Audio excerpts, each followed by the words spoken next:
Hi, my name is Keith Ritchie, and I'm a program advisor for KIA, Kentucky Higher Education Assistance Authority. I served as an AmeriCorps Kentucky college coach back in the 2010-11 school year, and I got to say, it's one of the best experiences of my entire life. I owe a lot to AmeriCorps.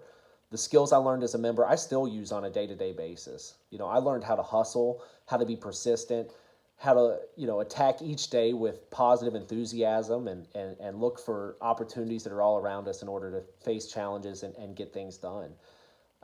But more than anything, what I walked away with from my service is an understanding of how to connect the dots between what we're doing on a day-to-day basis and that big picture, that goal, that vision that we have. It's the why we're doing what we're doing. And that's so important.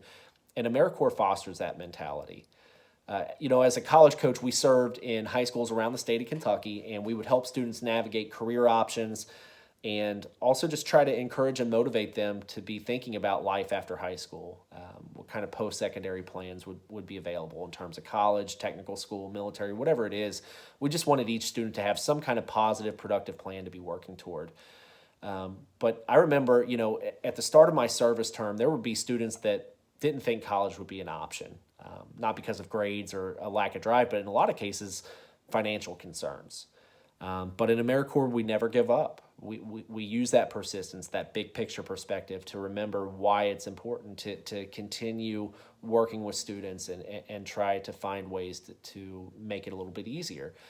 And oftentimes that day-to-day work would be rewarded with what we call these aha moments, right? When the light bulb turns on for the first time and a student realizes that they can go to college and it can even be affordable thanks to financial aid options. It's a beautiful thing to be a part of. And that reminds you why you do what you do. I remember in particular serving as a Kentucky college coach, there was a student that I worked with quite a bit who wanted to be a veterinarian. And, so we helped with the admission process, look for scholarships, the whole 9 yards. And I remember one day in particular, he was in my office and we were talking about his plans. And he had mentioned that when he's finished with vet school, he wanted to open up a clinic in his hometown.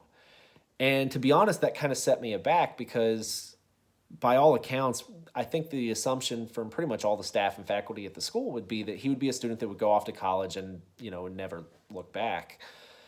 So out of curiosity, I asked him why he wanted to return to his hometown to open up the clinic. And I'll never forget what he told me. He said, I want to open up a vet clinic here because our town needs one. And I mean, think about that. Not only did this student have the tenacity to reach for his goals, but he also had the wherewithal to understand his success can mean something bigger than himself for his community. And that kind of servant leadership is what AmeriCorps is all about. That is what makes a positive difference. It's not just individual success. It's how can we make individual success spread throughout a community, throughout the state, throughout our country. And that was something that I'll never forget. I just want to say, for everyone who is serving in AmeriCorps, thank you for your service. And remember, when things get tough, because they will, it's one of the most challenging positions I've ever had. But when things get tough, remember that big picture perspective. Remember why you're doing it, because I guarantee you that there's a really good reason for it. I'll leave you with the words of Sid Caesar, who once said, and this goes hand in hand with our big picture perspective, he said, the man who invented the wheel is an idiot. The guy who invented the other three wheels, that's your real genius. Thank you all. Enjoy your service.